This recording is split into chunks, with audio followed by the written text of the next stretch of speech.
अस्सलाम वालेकुम नाजरीन, वेलकम टू डॉक्टर ज़ोडिएक। मैं हूं आपका होस्ट हारिस अज़मी और आपकी खिदमत में सितारों की दुनिया की तमाम खबरें लेके एक दफ़ा फिर हाजिर हैं। आज हमारा टॉपिक है जायचे का तीसरा घर। जायचे के तीसरे घर की क्या मंसूबात हैं, वहां से हमें किस तरह की प्रेडिक्शंस मिल सकती हैं, वहां कौन से सितारे दोस्त हैं और कौन से सितारे दुश्मन। मंसूबात थर्ड हाउस, जिसे हम लोग तीसरे घर से रिलेटेड जो इन्फॉर्मेशन कहते हैं, वो ज्यादातर रिलेटेड होती है आपके करीबी रिश्तेदारों से, बहुत close blood relatives, first cousins. और इस एरिया में सिवाय मार्स के तकरीबन तमाम सितारे पॉजिटिव होते हैं। मार्स वहां नेगेटिव होता है। मार्स मींस मरीख, जिसकी वजह से बहन भाइयों में छोटे मोटे झगड़े हो सकते हैं, थोड़ी नाराजगी का सामना करना पड़ सकता है और जहनी परेशानी रह सकती है। लेकिन मोस्टली तीसरे घर में सितारे जो हैं वो पॉजिटिव बिहेव करते हैं। जैसे मून साइन यहाँ बहुत आइडियल होता है, जिससे आपसी मोहब्बत में इजाफा होता है, जहन खिलखिला के रिश्तेदारी के काम करने की कोशिश करता है, हर रिश्तेदारी के लिए वेलफेयर का जज्बा पैदा होता है, मोहब्बत का जज्बा पैदा होता है, बहन भाइयों में इत्तफाक, खैर, बरकत मुयसर आती है। और यहाँ पर जो सबसे लो सितारा काम करता है वो सैटर्न है। सबसे अच्छा मून, सबसे लो सैटर्न, और बुरा जो है वो मार्स है। इसे बैतुल अल कुर्बा कहते हैं, मतलब करीबी लोगों की कुर्बत का घर। इसका एक पहलू नाजरीन छोटे सफर से भी रिलेटेड है। छोटा सफर मतलब अंदरूने मुल्क सफर, एक शहर से एक जगह से दूसरी जगह, शहर के अंदर ही सफर, ये सब भी इसी एरिया से प्रेडिक्शंस होती हैं जायचे की दुनिया में। और विरासती अगर कोई फायदे किसी को मुयस्सर आना हो उसकी जिंदगी में, तो भी इसी हाउस से उसकी प्रेडिक्शन आती है। अचानक माँ बाप की तरफ से कोई फायदा मुयस्सर आना हो, अपनी कम्युनिटी की तरफ से कोई फायदा मुयस्सर आना हो, अपनी फैमिली की तरफ से कोई फायदा मुयस्सर आना हो, तो उसकी जो पेशेंगोई है वो भी तीसरे घर से ही पता चलती है। तीसरे घर में दोस्त सितारे क्योंकि ज्यादा हैं, इसलिए मोस्टली लोगों का जो कॉन्सेप्ट है वो पॉजिटिव होता है। नाजरीन, यहाँ एक छोटी सी ब्रेक का टाइम है, ये बड़ी जरूरी ब्रेक है। सो वापसी पर आके बाकी तीसरे घर की मंसूबात का जिक्र करते हैं। सो कहीं मत जाइए, एक छोटा सा ब्रेक।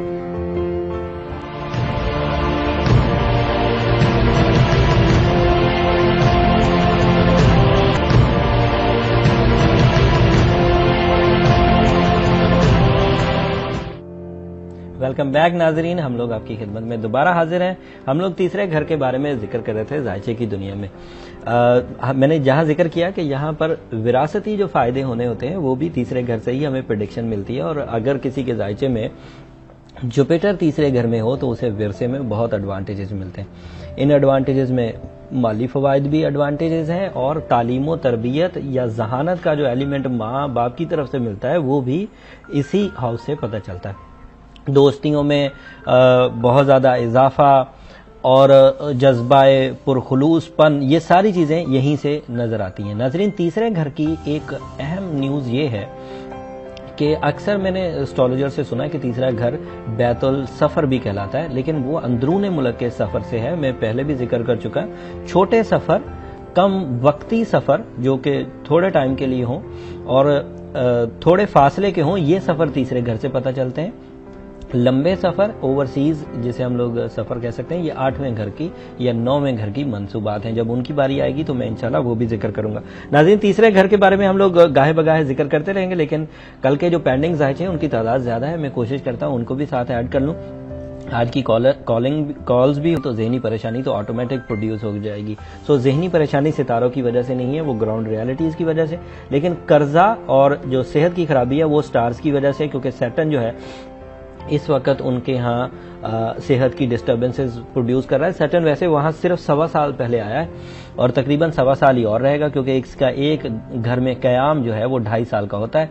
इस वक्त वो 1.25 साल छठे घर में गुजार चुका है और 1 साल 4 महीने और बाकी हैं। उसके बाद ये यहाँ से निकल जाएगा।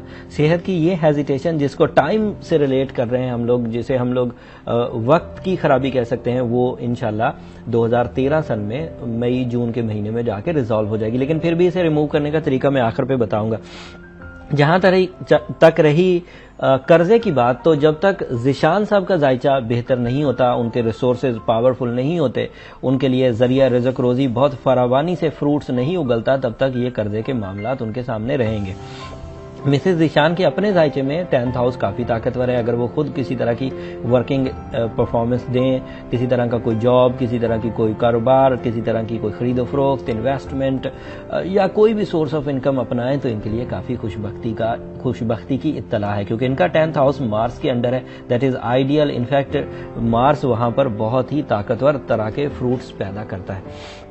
अगर ये भी साथ देंगी तो हस्बैंड एंड वाइफ दोनों का मटेरियल सेक्टर इतना ताकतवर हो जाएगा कि कर्जा न सिर्फ बढ़ना खत्म होगा, बल्कि कर्जे की जो एक बोझ है उससे भी ये निकलना शुरू हो जाएंगे। इनका गोल्डन सीजन इनके टाइम के एतबार से तकरीबन जो दीगर मामलात में, सेहत के मामलात के अलावा जो दीगर मामलात हैं उनमें तकरीबन जून के महीने से स्टार्ट हो जाएगा। उस गोल्डन सीजन की वजह मार्स बनेगा और मार्स उनके कैरियर को सपोर्ट करेगा। जहां तक रही सैटर्न की बात, उसको अगर रिमूव करना हो, अब तो जो लोग बाकायदगी से प्रोग्राम देख रहे हैं वो जानते होंगे, सिर्फ सैटर्न को रिमूव करने के लिए ब्लू सफायर होता है। अगर एक थोड़ी सी पोटेंसी का ब्लू सफायर पहने, लाइक सिर्फ 4 कैरेट, तो इनके लिए बहुत है। अगर उनका बर्थ स्टोन देखा जाए तो that is Capricorn, she is Capricorn, और उसके लिए वो रूबी वेयर कर सकती हैं, गार्नेट वेयर कर सकती हैं, लैपिस लजूली वेयर कर सकती हैं। 8 कैरेट का वो कोई भी एक स्टोन पहन सकती हैं। काला सदका और सूरज शम्स पढ़ना इस वक्त इंतहाई मुफीद साबित होगा, क्योंकि इससे जितनी भी छुपी हुई रुकावटें हैं वो सब की सब रिमूव हो जाएंगी। ये था मिसेस जिशान का जायचा। नाजरीन, नेक्स्ट जायचा हमारे पास जरताशिया का है। कश्मीर से उनकी कॉल थी, लेकिन जरताशिया के जायचे से पहले हम लोग ऐड करते हैं आज के पहले कॉलर को। हेलो, अस्सलाम वालेकुम। जी अस्सलाम वालेकुम। कौन साहबा? जी मेरा नाम फायजा है। फायजा साहबा, अपना ही पूछना है? जी मुझे अपना मालूम करना है। सबसे पहले तो जी आपके प्रोग्राम की बहुत तारीफ है। Thank you. बहुत अच्छा शो है माशाल्लाह आपका। Thank you so much Faiza साहबा। और ये है जी कि ऐसा शो मैंने किसी चैनल पे नहीं देखा जितना अच्छा शो आप माशाल्लाह कर रहे हैं। थैंक यू फायजा साहबा, थैंक यू सो मच। अब अपनी डेट ऑफ बर्थ बता दीजिए मुझे। जी मेरी डेट ऑफ बर्थ है 3 मई 1968। और time of birth? Time of birth जी तकरीबन 6:45 शाम में। और कहाँ की पैदाइश है? लाहौर की। जी क्या पूछना चाहेंगी? मेरे जी शादी को तकरीबन 8-10 साल हो गए हैं, मेरी औलाद नहीं है। और मैं काफी परेशान रहती हूँ इस मामले में, कई इलाज भी कराए हैं। मेडिकली कोई इशू तो नहीं है ना? नहीं जी, सच तो नहीं है। ठीक है फायजा साहबा, मैं आपके जायचे से इंशाल्लाह। पूरा नाम जो है वो फायजा सुंबल लिखती हूँ। That is enough for me. शादी को टाइम कितना हो गया? तकरीबन जी 10 ईयर्स हो गए हैं। ओके ठीक है फायजा साहबा, मैं आपकी बारी पर प्लीज आप डिटेल में बताइएगा, कोई स्टोन या कोई पढ़ाई किस वक्त करनी है? जी जरूर इंशाल्लाह, ये सारी चीजें मेरी जिम्मेदारी है। या कलर या जो भी चीज हो, मैं वेट कर रही हूँ जी। ऑन एयर आप बताएंगे ना तो मैं प्रोग्राम आपका सुन रही हूँ पूरा, जी मुझे भी पता चल सके मेरे मसले का हल। बिल्कुल, तीसरा जायचा आपका है। मैं 2 जायचों के बाद आपको शामिल करता हूँ, ठीक है नाजरीन। नेक्स्ट हमारे पास जरताशिया का जायचा कैलकुलेट हो चुका है। वो शादी के लिए परेशान है, एज भी काफ़ी हो चुकी है, 78 की पैदाइश है वो। सो उस एतबार से उनके स्टार्स में क्या ऐसी कबाहत है जो उन्हें शादी से डिले कर रही है, या प्रपोजल कॉन्सेप्ट जो है वो वीक है। एंड सेकंड उनका क्वेश्चन था कि शादी लव होगी या अरेंज। इस जायचे के एतबार से वो एरीज है, और एज अ एरीज जिन सितारों ने शादी की वजूहात पैदा करनी है वो सितारे कई सालों से उन्हें फेवर कर रहे हैं। Moon sign, Jupiter and Uranus, ये 3 ऐसे सितारे थे जो 7th हाउस की ही जीनत बने हुए हैं पिछले कम से कम 3 साल से। मून साइन तो बहरहाल 2011 सन में यहाँ आया, लेकिन यूरेनस और जुपिटर पिछले 3 साल से 7th हाउस में है। And by the rules of astrology, अगर जुपिटर और यूरेनस 7th हाउस में हो तो इस बात की वाज़ेह दलील है कि बार बार प्रपोजल्स आएंगे और वो कामयाबी में बदलेंगे। बट इतने अरसे से इन सितारों की फेवर के बावजूद शादी का ना होना इस बात की बहुत वाज़ेह इत्तला दे रहा है कि there is something wrong, like कोई हिडन ऐसी चीज है जो कि प्रॉब्लम कर रही है। अगर हम उन्हें ईवल स्पेल्स का नाम दें तो ये गलत ना होगा। इसलिए उनको अपनी छुपी हुई रुकावटों को दूर करने के लिए ज्यादा अच्छा है कि सूरह बकरा का सहारा लें। सूरह बकरा की आखिरी 10 आयतें अगर 28 दिन तक के लिए पढ़ी जाए तो ये बहुत मौजू है। और साथ में जाहिर बात है जेमोलॉजिकली अगर हम लोग स्टोन थेरेपी करें और ये अपना स्टोन पहने, दैट इज नीलम के 7 कैरेट लॉकेट की शक्ल में पहने। इतवार वाले दिन पहनना शुरू करें, सुबह सुबह पहने सनराइज होने से पहले पहले, तो ये इनके लिए काफी एडवांटेजेबल साबित होगा। और साथ में कोशिश करें कि पीले रंग की चीजों का सदका भी करते रहें, जो रिलेशनशिप के लिए वैसे भी बहुत ज्यादा प्रोटेक्शन पैदा करता है। अगर कोई रिश्ता आ रहा हो और इवल स्पेल्स की वजह से रुक रहा हो, तो पीले रंग की चीजें उसकी प्रोटेक्शन की वजह बनती है, उसकी हिफाजत की वजह बनती है।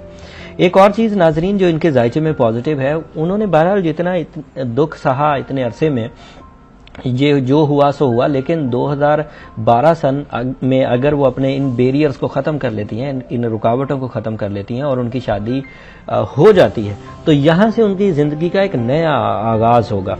इस आगाज में वीनस उन्हें सपोर्ट करेगा, मार्स इन्हें सपोर्ट करेगा, मरकरी इन्हें सपोर्ट करेगा, सन इन्हें सपोर्ट करेगा। That is ideal for a pleasant life, for a successful life.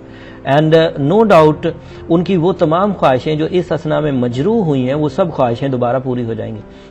And being Aries, she is a very lucky lady after the marriage. अपने लिए, अपने करीबी रिश्तेदारों के लिए इज्तमाई फायदे पैदा करेंगी। कई लोगों को इनकी जात से एडवांटेजेस होंगे, तो इनके जितने भी जख्म इन दिनों लगे हैं इनके दिल पर, ये सारे जख्म धुल जाएंगे। ये सारे जख्मों पर सिर्फ शादी का जो प्रोजेक्ट है वो मरहम रख देगा। इस शादी के हसूल के लिए जो रेमेडीज हैं वो अशद जरूरी हैं। कुछ केसेस ऐसे होते हैं नाज़रीन जिनमें अगर आप ट्रीटमेंट करते हैं तो ओके, नहीं करते तो कोई बात नहीं, चीजें खुद ब खुद भी ठीक हो रही होती हैं। बट ईवल स्पेल वाले जितने भी केसेस होते हैं, इनमें चीजों को ठीक करना पड़ता है, अदरवाइज ये चीजें बढ़ती हैं कैंसर की तरह, कम नहीं होती। लिहाजा ईवल स्पेल्स को जितनी जल्दी हो सके रिमूव करें। सूरह बकरा इज द आइडियल। लास्ट 10 आयतें हैं डेली बेसिस पे एट एनी टाइम। नेक्स्ट जायचा हमारे पास है अजरा साहिबा का, कुवैत से उन्होंने कॉल की थी। उन्होंने अपनी बेटी अमीरा के बारे में पूछा था। 25 जून 84 की पैदाइश थी। वो भी एज अ मदर उनकी शादी के लिए और उनकी फ्यूचर के लिए जो हर माँ की एक ख्वाहिश होती है, बट इतनी दूर से उन्होंने कॉल की, लिहाजा हम लोग कोशिश करेंगे कि उनकी जो डिटेल है वो पूरी तरह बयान कर सकें ताकि वो अपनी बच्ची के लिए सही फैसला ले सकें और हमारी जो इन्फॉर्मेशन है वो उनके लिए किसी तरह प्रॉपर रहनुमाई साबित हो। नाजरीन, जब तक ये जायचा कैलकुलेट होता है, मैं मार्स की तीसरे घर में जो खराबियां हैं उनको थोड़ा डिस्कस करता हूं।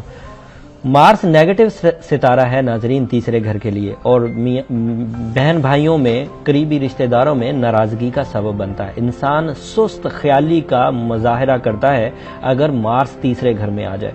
वो सोच समझ को रख रखाव से बालातर रख के मफादात को सोचने लगता है, बजाय इसके कि वो फैमिली वेलफेयर के लिए इकदाम करे, वो अपने ही फायदे सोचने लगता है। मार्स की और भी बहुत सारी डिस्ट्रक्शन है नाजरीन। बहुत देर से कॉलर होल्ड पे, हम उन्हें ऐड कर लें, देन फिर मार्स की तरफ दोबारा आते हैं कि तीसरे घर में मार्स क्या क्या नुकसान करता है। हेलो, अस्सलाम वालेकुम। जी अस्सलाम वालेकुम। वालेकुम अस्सलाम। कौन साहिबा? मैं मिसेज अहमद बात कर रही हूँ। मिसेज अहमद, आपने अपना पूछना है? नहीं, मुझे अपने बेटे का पूछना है। क्या नाम है? खुर्रम अहमद। खुर्रम की date of birth?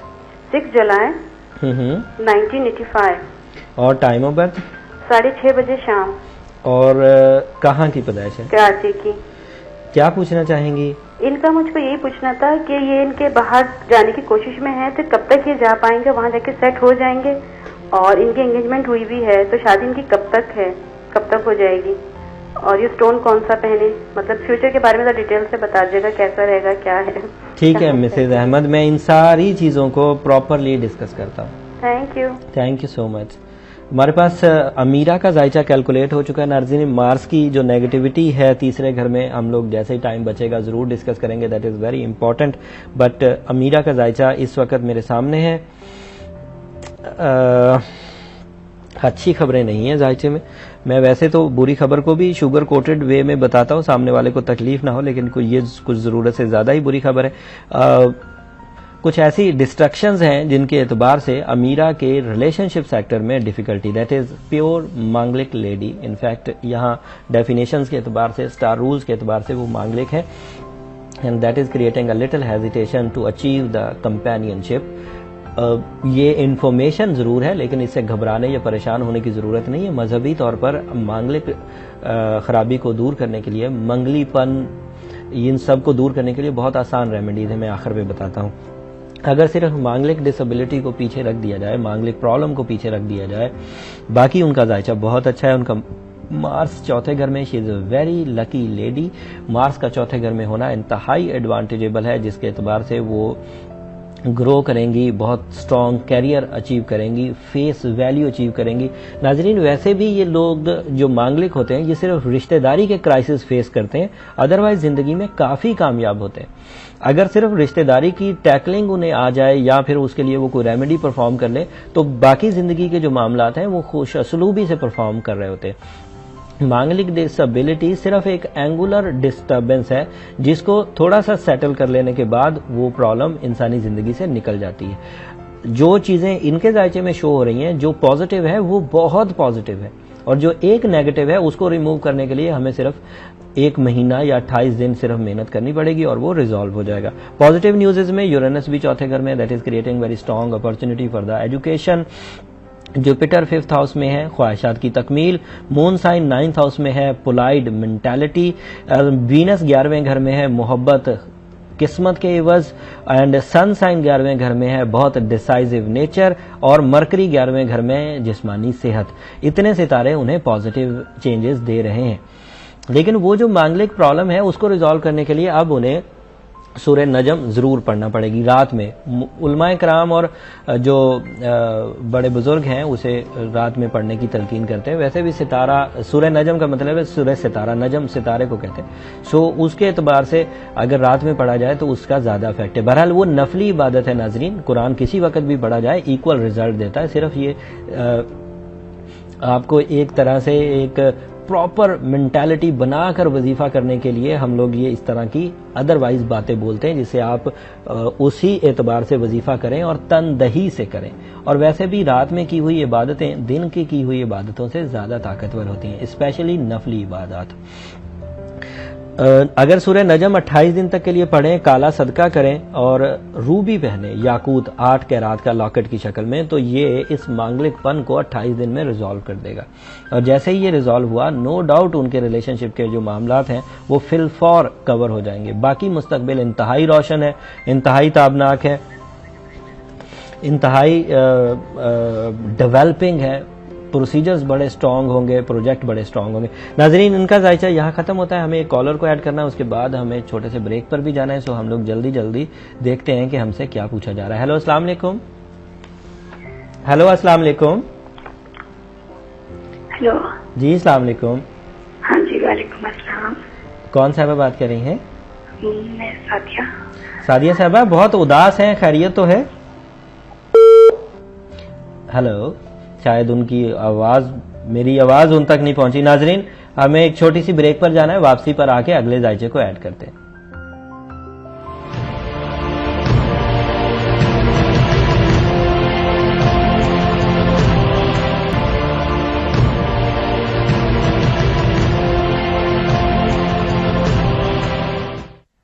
Welcome back नाजरीन। हम लोगों ने यहाँ मुबीन साहब का जायचा कैलकुलेट कर लिया है। उनकी लाइफ में काफ़ी परेशानियां चल रही हैं। मुसर्रत साहबा के यहाँ खानेवाल से उन्होंने कॉल की थी। जायचा काफ़ी डिस्टर्ब है। In fact it is also a जायचा of evil spells. She is clear. In fact तमाम तर चीज़ें यहाँ प्रॉपर है। जायचा पावरफुल है, लक पावरफुल है, रिलेशनशिप सेक्टर पावरफुल है, टाइम गोल्डन फेज में चल रहा है। इवन उनकी परफॉर्मेंसेज, उनकी मेंटालिटी, जहनी हमांगी, इतना कुछ पॉजिटिव है। उसके बावजूद अगर आपसी रिलेशन बिल्टन नहीं है, चीज़ें अच्छी नहीं है उनके दरमियान, तो इसका वाज़ेह मतलब है कि वहाँ पर कोई हिडन डिस्ट्रक्शन है। हिडन डिस्ट्रक्शन को दूर करने के लिए पहले भी मैंने एक जायचे में बयान किया कि सूरह बकरा की आखिरी 10 आयतें पढ़ना बहुत मौजू रहती है। आखिरी 10 आयतों से तमाम वो पुरअसरार चीज़ें जो ज़िंदगी में छुपे छुपे नुकसान कर रही होती हैं उनका खात्मा हो जाता है। चाहे वो इंसानों की पैदा करदा हों, इंसान भी एक दूसरे पर, ये एशिया में नाजरीन बहुत है। मैं 1997 से कर रहा हूँ एस्ट्रोलॉजी। पहले ये ईवल स्पेल्स के चक्कर बहुत कम हुआ करते थे। 100 केसेस में से सिर्फ 5 या 7 केसेस ऐसे होते थे जिनमें ये ईवल स्पेल्स के इश्यूज प्रोड्यूस होते थे, जेलसी के इश्यूज होते थे, लोग एक दूसरे पर इलम विलम करा देते थे। लेकिन आज पता नहीं क्या हवा चली है। 2006 के बाद हमारा जो कैलकुलेशन मेथड है उसमें तकरीबन 80% लोग जेलसी में फंसे हुए होते हैं। ज़्यादातर लोगों पर ईवल स्पेल्स निकल रहे होते हैं। ज़्यादातर डिस्टर्बेंस जो है वो मैन कॉज्ड होती है, मतलब उनकी बदकिस्मती उन्हें नहीं घेरे हुए होती।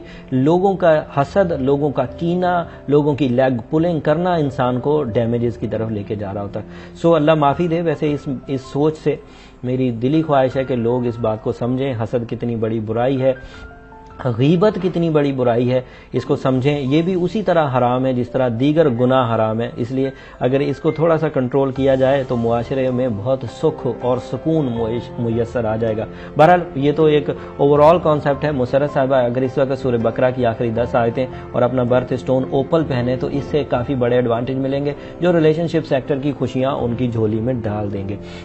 इसको जल्द शुरू कर लें। आज वैसे भी यकम रबीउस्सानी है, जिसके एतबार से नया चांद हो चुका है और मोहब्बत के काम और रिश्तेदारी के जो पॉजिटिव नज़रियात होते हैं ये न्यू मून में ज़्यादा प्रोडक्टिव होते हैं। और मियाँ बीवी के रिलेशन के लिए वैसे भी नई जो रातें होती हैं चांद की, जिन्हें हम बदरी रातें कहते हैं, ये काफ़ी प्रोडक्टिव होती हैं। तमाम जो मावराई अलूम है वो इस बात पर मुत्तफिक हैं कि चांद रातों में मोहब्बत के लिए वजीफ़ा पढ़ना, झगड़ों के खात्मे के लिए वजीफ़ा पढ़ना, नाराज़गी के दूर करने के लिए वजीफ़ा पढ़ना ज़्यादा अच्छा रहता है। तो सूरह बकरा ज़रूर पढ़ें ताकि वो ख़राबी दूर हो जाए, और साथ में या वदूदो भी पढ़ें ताकि मियाँ बीवी के रिलेशंस में बेहतरी आए। या वदूदो बहुत रिकमेंडेड वजीफ़ा, बहुत पुराना, बहुत आजमूदा और कई लाख लोगों पर इसकी आजमाइश हो चुकी। नाज़रीन, नेक्स्ट कॉलर है हमारे साथ और साथ में हम लोग फायजा साहबा का जायचा भी ऐड करते हैं। हेलो, अस्सलाम वालेकुम। अस्सलाम वालेकुम। जी वालेकुम सलाम। जी हारिस साहब, मुझे अपनी सिस्टर के बारे में पता करना है। उनकी डेट ऑफ बर्थ है जी 13 अगस्त नाम उनका 1991। शाइस्ता नाम है उनका। सॉरी, शाइस्ता। ओके। और रात को 2:30 बजे की बदाइश है। ओके, और कहाँ पर? गुजरावाला में। क्या पूछना चाहेंगी? इनकी शादी के बारे में पूछना चाहेंगे। तकरीबन 6-7 माह से ट्राई कर रहे हैं लेकिन कोई अच्छा रिस्पॉन्स नहीं मिल रहा, जिसकी वजह से मेरी मदर बहुत परेशान है। तो प्लीज कुछ बता दें इनके फ्यूचर के बारे में और शादी कब तक होगी। ठीक है मेरी बहन, मैं इनकी बारी पर इंशाल्लाह जिक्र करता हूँ। ठीक है, नेक्स्ट जायचा हमारे पास फायजा साहबा के। नाजरीन, हम लोग फायजा साहबा के जायचे की डिटेल इंटर कर देते हैं एंड फिर कोशिश करते हैं कि तीसरे घर को थोड़ा सा और डिस्कस किया जाए ताकि लोग जायचे से थोड़ा अवेयर हो सकें। और जो लोग रॉन्ग जायचा बनाते हैं, मैं सॉरी नाजरीन, मेरे कुलीग्स हैं, मुझे कहना नहीं चाहिए, लेकिन बहुत सारी प्रेडिक्शंस ऐसी होती हैं कि जो वो रॉन्ग प्रेडिक्ट कर रहे होते हैं। लेकिन अगर इंसान को खुद अवेयरनेस होगी तो फेक एस्ट्रोलॉजी से बच सकेंगे, लोगों के बहकावे में नहीं आएंगे, उन्हें खुद अंदाजा होगा कि जायचे में कौन सा घर किस चीज़ का होता है। बहरहाल तीसरे घर में सिर्फ मार्स नेगेटिव है नाजरीन, बाकी सब सितारे पॉजिटिव हैं, ज्यादातर पॉजिटिव हैं, कुछ कम फायदेमंद हैं, कुछ ज्यादा फायदेमंद हैं, लेकिन फायदे की ही लाइन में आते हैं। सिर्फ मार्स जो है वो नुकसान की लाइन में आता है। उससे बहन भाइयों में नाराज़गी पैदा होती है, खाम ख्याली पैदा होती है, जल्दबाजी पैदा होती है, मफाद परस्ती पैदा होती है, लालच पैदा होती है। ये सब तीसरे घर की मंसूबात है। लेकिन मून साइन वहाँ बहुत पॉजिटिव होता है। That is creating some happiness, that is creating some खुश इखलाकी and that is also creating some social benefits, जिससे एक दूसरे के दरमियान मोहब्बत तो बढ़ती है, दोस्तियों में भी इजाफा होता है। लोग दिलचस्पी लेते हैं बंदे की ज़ात में जिसके यहाँ तीसरे घर में मून साइन हो। और मून साइन किसी हद तक कंपेनियनशिप अचीवमेंट की वजह भी बनता है। तीसरे घर में अगर मून साइन हो तो होती तो अरेंज मैरिजेस हैं, लेकिन कजन मैरिजेस होने के ज्यादा चांसेस होते हैं। फर्स्ट कजन मैरिजेस, बहुत ही क्लोज जो मैरिजेस होती हैं वो भी तीसरे घर से रिलेटेड होती हैं। एंड मून साइन यहाँ पर इंसान को थोड़ा वो फनी भी बना देता है और उससे इंसान के अंदर जज्बाए, उसे क्या कहेंगे, खुशगवार मूड पैदा होता है, जिससे वो अपने इर्द गिर्द के लोगों को खुश रखने की कोशिश भी करता है। ये नाजरीन तीसरे घर की मंसूबात थी। इस असना में हमने फायदा साहबा का जायचा कैलकुलेट कर लिया। वो अपनी औलाद की तरफ से परेशान थी, औलाद नहीं है, 10 साल शादी को हो चुके हैं। फायदा साहबा से मेरी बड़ी हम्बल तरह की एक रिक्वेस्ट है, मैं पहले भी जिक्र कर चुका हूँ। यहाँ बैतुल औलाद एक ज़रूर हाउस है, लेकिन औलाद के रास्ते की रुकावट या औलाद का होना ना होना, ये बहुत ही एक बारीक तरह से मैं जजमेंट कर चुका हूँ। जायचे में इसकी कोई वाज़ेह प्रेडिक्शंस नहीं आती, लेकिन क्योंकि अल्लाह ताला के यहाँ ये एक बहुत बड़ी नेमत है और अल्लाह ताला ने कुरान हकीम में ये मोजज़े भी करके दिखाए। हज़रत ज़िक्रिया का जो मोजज़ा था, जो किस्सा है कि उन्हें बुढ़ापे में जाके औलाद हासिल हुई, वो कोई हमारी इंटरटेनमेंट के लिए नहीं सुनाया गया था कि चलें किस्सा कहानी सुनाते। वो अल्लाह ताला ने अपनी ताकत, अपनी रबूबियत और अपनी रहमानियत दिखाने के लिए ही शो किया था। और वो कितना काइंड है, कितना ताकतवर है, ये सब जानते हैं। सो तमाम वो इश्यूज़ जो औलाद के पैदा होने में प्रॉब्लम्स करते हैं, वो सूरह मरियम पढ़ने से रिजॉल्व हो जाते हैं, हज़रत ज़िक्रिया की दुआ पढ़ने से रिजॉल्व हो जाते हैं। अगर थ्योरी क्या है नाजरीन, कि अगर हज़रत ज़िक्रिया की दुआ या सूरह मरियम जो है वो पढ़कर पानी पर दम की जाए और उसे मेल भी, मतलब कंपेनियनशिप में मेल और फीमेल साइड दोनों पिएं, तो उससे बहुत अच्छे रिजल्ट्स आते हैं नाजरीन। या मुसव्विरों पढ़ना भी बहुत अच्छा रहता है औलाद के हसूल के लिए, स्पेशली खूबसूरत औलाद के हसूल के लिए। यहाँ पर नाजरीन हमें एक ब्रेक लेना है, उसके बाद मिसेज अहमद ने खुरम साहब का जायचा पूछा था, उनके बारे में आके जिक्र करते हैं। सो कहीं मत जाइएगा, एक छोटा सा ब्रेक है, अभी वापस आ रहे हैं।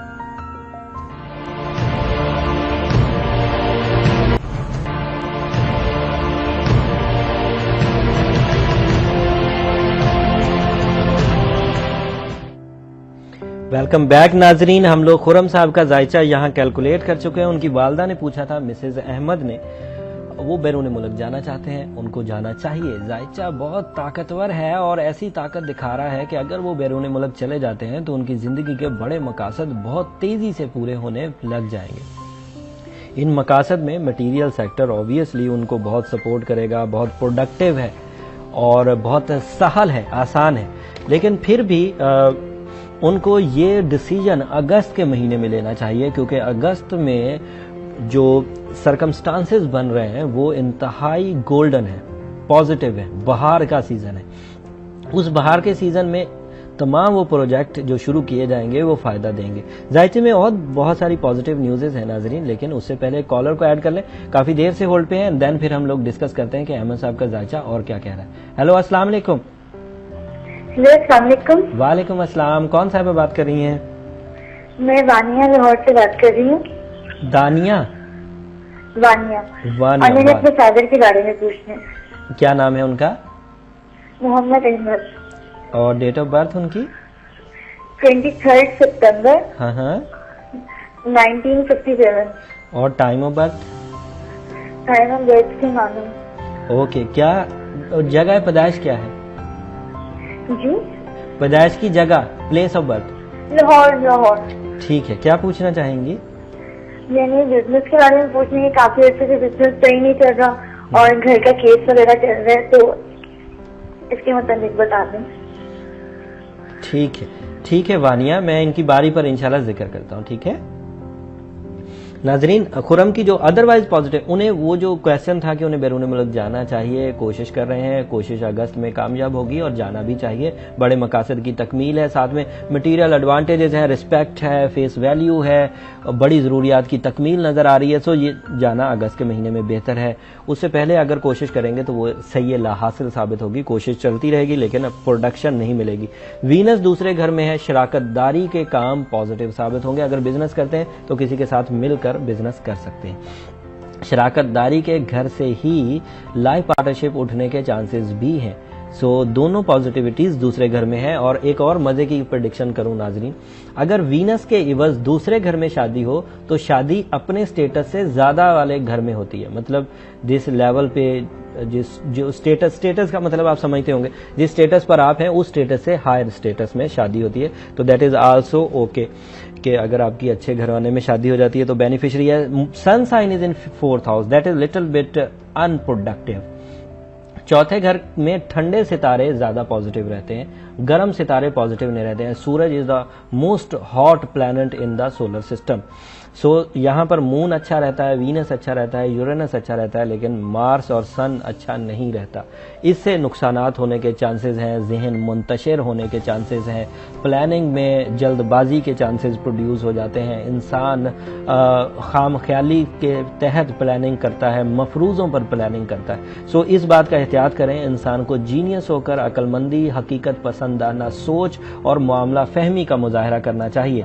ऐसे मामलात जिनमें गैम्बलिंग चांसेस हों, जिसमें आप ऐसा काम कर रहे हैं जिसका रिजल्ट श्योर नहीं है, जिसका रिजल्ट बिल्कुल असूलों के मुताबिक नहीं, मतलब सिर्फ एक्सपेक्ट किया जाता है, उम्मीद की जाती है कि ऐसा हो जाएगा, तो उन प्रोजेक्ट्स को शुरू करने में गुरेज करें जिनमें रिजल्ट उम्मीद वाले हों। जिनमें रिजल्ट श्योर वाले हों वो काम आप कर सकते हैं। Mercury is in 5th house, that is creating very strong messages, जिसे दिमाग में नए आइडियाज उभरेंगे और वो नए आइडियाज उनके लिए नई राहें जरूर खोलेंगे। राहु 7वें घर में है। अब अगले 2.5 साल तक के लिए शादी करना मुनासिब नहीं है। अगर 2.5 साल के दौरान शादी करना हो तो फिर वही काला सदका और सूर्य शम्स पढ़ के ही शादी करना होगी। अदरवाइज अगर 2.5 साल के बाद करते हैं तो राहु यहां से निकल चुका होगा, फिर कोई इशू नहीं है।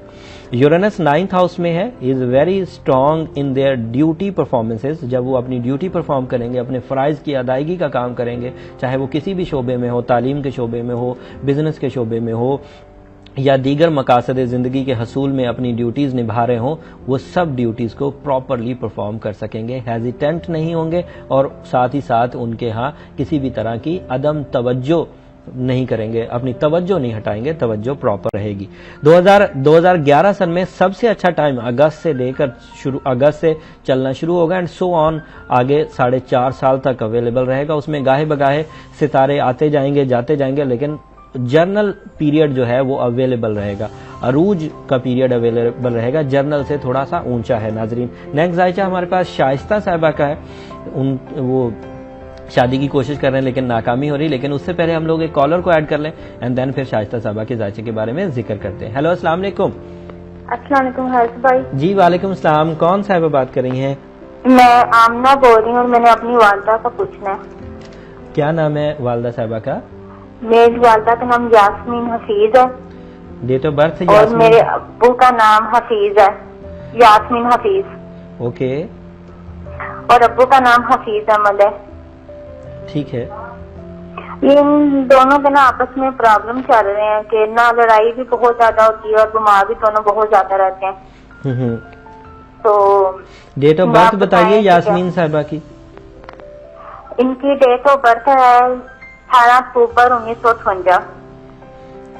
यास्मीन हफीज। और टाइम ऑफ बर्थ या प्लेस ऑफ बर्थ का कुछ अंदाजा है? ये उकाड़े में हुई है सुबह 5 बजे अजानों के टाइम। ठीक है मेरी बहन, मैं कोशिश करता हूं इनकी बारी पर जिक्र करूं। ठीक है। शाइस्ता साहबा का जायचा कैलकुलेट हो चुका है नाजरीन, कैलकुलेट नहीं हुआ अभी, अब मुझे डिटेल्स यहां इंटर करनी है। नाजरीन, एक बात मुझे अभी जो कॉलर थी उनकी बात से याद आई कि देखे माशाल्लाह उनके वालिदैन जो हैं वो अब इस उम्र में हैं कि उनके बच्चे उनके लिए कॉल कर रहे हैं और बच्चे जीनियस हो गए कि हमारे अम्मी अब्बू लड़ रहे हैं, लेकिन अम्मी अब्बू जो हैं वो अभी तक लड़ाई में ही मुब्तला है। बहरहाल मे भी वहाँ पर कोई साइकोलॉजिकल इश्यूज हो, मे भी वहाँ पर कोई स्पिरिचुअल डिसऑर्डर हो, मे बी वहाँ कोई टाइम डिस्ट्रैक्शन हो, कोई डाउनफॉल हो, लेकिन अगर ये कुछ नहीं निकला तो फिर अफसोस की बात है कि यहाँ कुछ है भी नहीं और फिर वो अभी तक अपनी ज़िंदगी को संभाल नहीं सके और उनकी औलाद तक आगे अक्लमंद हो गई लेकिन वो अक्लमंद। लेकिन अगर यहाँ कोई बीमारी निकलती है फिर तो हमारी हमदर्दियाँ उनके माँ बाप के साथ हैं, क्योंकि सम टाइम ऐसा होता है साइकोलॉजिकल हेजिटेशन जो है वो इंसान को लंबे अरसे तक झगड़ों में या इस तरह मुलविस रखती है। और एक और भी नज़रिया है नाजरीन कि सम टाइम जेलसी इंसान के मामलात को तबाह करती है और जेलसी नाइत्तफाकी की वजह का सबसे पहला स्टेप है। बहन भाइयों में जो नजर लग जाने का कॉन्सेप्ट होता है ये सबसे पहले लड़ाई झगड़े पैदा करता है। बहरहाल इनकी बारी आएगी तो नाजरीन मैं जरूर जिक्र करूंगा, लेकिन इस वक्त शाइस्ता का जायचा कैलकुलेट हो चुका है। शाइस्ता अपने सितारों के एतबार से मजमुआ अल कवाकिब की पेशेंट है। शी इज अ ल्यू लेडी एंड मजमुआ अल कवाकिब सब जानते हैं, जब बहुत सारे सितारे एक जगह जमा हो जाते हैं तो एक दूसरे के असर को जाया करते रहते हैं। मजमुआ अल कवाकिब के तमाम पेशेंट अपनी चीजों को डिस्ट्रॉय तो नहीं करते, डिले कर लेते हैं। डिले हो जाता है, कर क्या लेते हैं, मतलब वो बेचारे थोड़ी कोशिश कर रहे होते हैं। लेकिन क्या होता है कि मजमुआ अल कवाकिब में 12 सितारों में से आधे से ज्यादा सितारे एक जगह जमा हो जाते हैं और एक दूसरे के असर को जाया करने लगते हैं, जिससे जो टाइम फेवर होती है, जिसे हम लोग बहार सीजन की आमद कहते हैं, वो जाया हो जाती है और इंसान को अपनी हर कामयाबी के लिए जरूरत से ज्यादा मेहनत करना पड़ती है। अगर कुछ ना किया जाए तो ये मजमुआ उल कवाकब 2013 में ठीक हो जाएगा, क्योंकि यहाँ से बहुत तेजी से मून क्रॉस कर जाएगा। मून की स्पीड सबसे ज्यादा होती है, जो बहुत तेजी से वहां से निकलेगा। फिर 2013 में सन भी यहाँ से क्रॉस कर जाएगा, दूसरे नंबर पर सन है, तीसरे नंबर पर वीनस है, वो भी यहाँ से क्रॉस कर जाएगा। सो ये सितारे अपनी स्पीड के एतबार से खुलते चले जाएंगे, बट ये खुलना जो है वो 2013 में पॉसिबल हो सकेगा, उससे पहले इसकी तवक्को नहीं है। लेकिन अगर जाहिर बात है वो 7 महीने से पहले कोशिश कर रहे हैं, अगर अब भी 7-8 महीने या 10 महीने वेट करना पड़ गया तो दिल आजारी पैदा होने का खदशा है। इसलिए दिल आजारी से बचने के लिए उससे पहले ही मजमुआ अल कवाकब को अगर निपटाना हो तो सूरह नजम पढ़ें रात के वक्त। उससे क्या होगा कि हमें सितारों की जरूरत ही महसूस नहीं होगी। रब का कलाम हमें इतनी बरकत, इतनी खैर और इतनी नूरानियत दे देगा कि जो सितारों ने हमें प्रोडक्शन देनी थी या बहार देनी थी या थोड़ी मदद देनी थी, रब का कलाम हमें वो मदद दे देगा, रही सही कसर पूरी कर देगा। उनका स्टोन दैट इज एमरल्ड या रूबी, दोनों में से कोई एक 8 कैरेट का पहन सकती हैं और उसके बाद शादी के मामला ठीक हो जाएंगे। पहले सूरह नजम 28 दिन तक के लिए पढ़ लें, उससे मजमुआ अल कवाकिब रफू हो जाएगा और उसके बाद सूरह यूसुफ को कंसीडर करें। उससे लाइफ पार्टनरशिप अचीव करने में एक खास किस्म की रूहानी ताकत महसूस होगी। इज्जत में इजाफा होगा, अट्रैक्शन में इजाफा होगा, खूबसूरती में इजाफा होगा, एज इफेक्ट कम हो जाएंगे। लाइफ पार्टनरशिप के हसूल के लिए प्रपोजल आना शुरू होंगे। सूरह यूसुफ की इतनी बरकत है। और अगर दोनों मिला के पढ़ सके, दोनों लंबी सूरह है नाजरीन, अगर शाइस्ता साहबा के पास इतना टाइम है या शाइस्ता साहबा इसको तनदही से करें तो ये बहुत अच्छा साबित होगा। दोनों को इकट्ठा भी पढ़ा जा सकता है। और खुद एंटी स्पिरिचुअलिटी जो डेफिशिएंसीज हैं, लाइक बड़ा गोश्त एंटी स्पिरिचुअल है, इंसान के अंदर जुस्सा हैवानी को ताकत देता है, कच्चा प्याज एंटी स्पिरिचुअल है, नफसानी ताकतों को बढ़ाता है, फिर काला कपड़ा एंटी स्पिरिचुअलिटी है, साइन ऑफ सारो है, गम और उदासी का साइन है। सो अगर इन 3-4 चीजों को अवॉइड भी कर लिया जाए जिन दिनों वजीफा पढ़ा जा रहा है तो और अच्छा रिजल्ट आएगा। इससे इंसान की रूहानियत बहुत तेजी से ग्रो करती है और इस ग्रोथ से न सिर्फ एडवांटेजेस मिलते हैं बल्कि सुख और सुकून भी मुयस्सर आता है। नेक्स्ट जायचा है नाजरीन हमारे पास अहमर साहब का। वानिया ने कॉल की थी, लेकिन उससे पहले हम लोग एक कॉलर को ऐड कर लें एंड देन अहमर साहब के जायचे में जो इश्यूज चल रहे हैं, उनके साथ कुछ मुकदमा है, उनके घरेलू प्रॉब्लम्स हैं, फाइनेंस भी सही नहीं है, उसके बारे में जिक्र करते हैं। लेकिन उससे पहले एक कॉलर। हेलो अस्सलाम वालेकुम। हेलो अस्सलाम वालेकुम। वालेकुम सलाम जी, कौन साहबा बात करेंगे? लुबना। लुबना साहबा, आपने अपना ही पूछना है? जी बिल्कुल। डेट ऑफ बर्थ दे दीजिए। 15 Feb 78 और टाइम ऑफ बर्थ? सुबह 6 से लेकर 6:15 के दरमियान। और कहाँ की पैदाइश है? कराची। क्या पूछना चाहेंगी? सर ये मालूम करना था कि मैं जो भी काम करने जाती हूँ वो मेरा मुकम्मल नहीं होता। आई थिंक इवन कोई भी हो, चाहे वो शादी से मुतालिक हो चाहे वो काम से मुतालिक हो। शादी अभी तक नहीं हुई? शादी मेरी हो चुकी, मेरी शादी वो खत्म भी हो गई, मेरी एक बेटी है। तब ये कि मैं अब काम कोई भी करना चाहती, जैसे कि मैंने बीच में बुटीक का काम स्टार्ट किया था, इस तरह की कोई भी काम करना चाहती हूँ वो मुकम्मल नहीं होगा। लुबना साहबा, सुन के बहुत दुख हुआ, लेकिन बहरहाल आपके जायचे के वक्त मैं इन सारी चीजों को रफा करने के लिए जरूर वजीफा बताऊंगा, जरूर रेमेडीज दूंगा। सॉरी, मैं इसमें एक और चीज आपको बता दूं कि मैंने 78 कहा था, सॉरी 76 है। ओ आई सी, ठीक है। 15 फरवरी 76। जी बिल्कुल। सुबह 6:15 बजे कराची में। जी बिल्कुल। ठीक है लुबना साहबा, आप आपकी बारी पर मैं इंशाल्लाह जिक्र करता हूँ। ठीक है नाजरीन, हमारे पास अहमद साहब का जायचा कैलकुलेट हो चुका है। अहमद साहब अपने सितारे के एतबार से काफ़ी स्ट्रॉन्ग हैं और वो लिब्रा हैं, लेकिन लिब्रा को ये बात मैंने जब अभी स्टार पोजीशन बता रहा था 2012 की, तो मैंने जिक्र किया था कि लिब्रा को दूसरे घर में सैटर्न का सामना था, जिससे माल की जो आमदन थी, माल का जो आना था, दौलत का जो आना था, रिज़्क का जो आना था, रुपए पैसे का जो आना था, वो रुका हुआ था। और वो स्टार्ट हुआ था 2007 सन से और 2011 तक चला। अब वो 2011 में ख़त्म तो हो चुका है, लेकिन सम टाइम ऐसा होता है कि आप जब 3, साढ़े 3 साल या 2.5 साल 3 साल जवाल में से गुजार के आते हैं, खराबी में से गुजार के आते हैं, तो एकदम से चीज़ें बेहतर नहीं होती, चीज़ों को ठीक होने में टाइम लगता है। आप खुद अंदाज़ा कर सकते हैं नाजरीन कि अगर 3 साल तक आपका कारोबार नहीं चला, मार्केट वैल्यू डिस्पर्स हो गई है, एसेट्स वेस्ट हो गए हैं, रिसोर्सेज कम हो गए हैं, तो एकदम से रातों रात नोटों का बैग या अचानक कोई बड़ा फ़ायदा नहीं होना होता। और जब सैटर्न का दौर लगता है माल के घर में, तो इसके अदरवाइज भी नुकसान होते हैं, आपके हकूक भी मजरू होने लगते हैं। जो आपका हक था, जिसके लिए कोई भी ताल्लुक उसका सितारों से नहीं बनता था, कोई भी ताल्लुक उसका प्रॉफिट या मुनाफे से नहीं बनता था, आपका हक है, राइट है आपका, वो भी बिखरने लगता है। और ऐसे मामलात पैदा होने लगते हैं जिसमें पंचायतिज़्म, मुकदमा, कोर्ट केसेस ये ज़रूर प्रोड्यूस होते हैं, स्पेशली लेन देन के मामले में। और इसी तरह का मामला उनके साथ वो घर के निस्बत में पैदा हो चुका।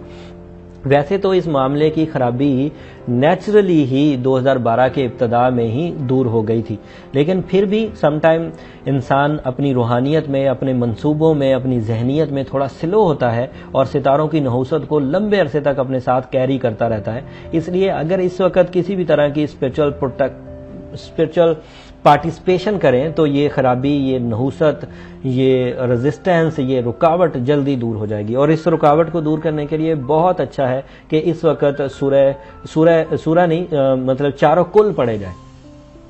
चारों कुल पढ़ने से न सिर्फ ये मामला तेजी से रफू हो जाएंगे, नहुसत दूर हो जाएगी, बल्कि मुकदमाबाजी का खात्मा भी हो सकेगा। उनके जायचे में जो मुकदमे का घर है वो उनकी फेवर में होता हुआ दिख रहा है, क्योंकि वहां जुपिटर है, एंड जुपिटर इज द मुबारक star, Jupiter is the star of welfare. So वहां पर नुकसान के चांसेस नहीं है, मुकदमा उनके हक में होने के ज्यादा चांसेस हैं। ये स्टार प्रेडिक्शन है नाजरीन, अगर वो हक पर हैं तो वैसे भी मुकदमा उनकी फेवर में ही होना चाहिए। और दूसरी चीज जो मैं तलकीन करूंगा कि अपना बर्थ स्टोन जरूर पहने, उससे फिजिकल कैपेबिलिटीज में इजाफा होगा। फिजिकल कैपेबिलिटीज भी वीक हो जाती हैं, एंड वो 57 की पैदाइश हैं, ऑब्वियसली ये टाइम थोड़ा सा उनके लिए स्ट्रगलिंग नहीं होना चाहिए था। इस एज में तो इंसान इंजॉय करता है, इस एज में तो इंसान अपनी पिछले किए हुए कामों को अपनी खुशी बनाता है। लेकिन अगर इस उम्र तक वो कोशिशें ही करते रहेंगे और खुशियों का हसूल मुमकिन नहीं हो सकेगा, तो ये बहुत ही एक डिफ़िकल्ट एक फेज बन जाएगा। इस डिफ़िकल्ट फेज से निकलने के लिए उन्हें रूबी भी पहनना चाहिए। वैसे उनका बर्थ स्टोन ओपल है। ओपल इतना एफिशिएंट नहीं होगा कि इतने बड़े मामलात को कवर कर सके, इसलिए उसकी रिप्लेसमेंट में रूबी पहने 9 कैरात का सीधे हाथ की रिंग फिंगर में, और उसे पीर के दिन पहनना शुरू करें। सुबह के वक्त से स्टार्ट करेंगे तो बहुत अच्छा है, वैसे ठंडे के टाइम में मतलब मगरिब के बाद भी पहना जा सकता है। और साथ में सदका करें, और सदके में रोटी खैरात करना, अनाज खैरात करना, बाजरा खैरात करना, ये ऐसी चीज़ें हैं जो कि ब्राउन कलर से रिलेटेड हैं, ये उनके लिए काफ़ी मौजूद साबित होंगी। या अदरवाइज भी अगर आपको कोई ब्राउन कलर का सदका याद हो तो ज़रूर करें। 13 दिन तक के लिए करना है नाज़रीन। 13 दिन में ये मामलात काफ़ी हद तक अहमद साहब की फेवर में आ जाएंगे। बिजनेस के मामलात भी कवर होंगे और मुकदमे के मामलात भी कवर होंगे। नाजरीन, हमारे पास कुछ जायचे आज भी पेंडिंग में रह गए। यास्मीन साहिबा का है, लुबना साहिबा का है। मेरी दिली ख्वाहिश थी कि आज सारे जायचे पूरे हो जाएं, बट ये बस आखिरी 2 जायचे हैं। कल इंशाल्लाह इनको आते ही डिस्कस करेंगे और कल चौथे घर के बारे में भी जिक्र करेंगे। लेकिन अब हमारे शो का अब वक्त ख़त्म हुआ। कल तक के लिए इजाज़त दीजिए। अल्लाह निगहबान।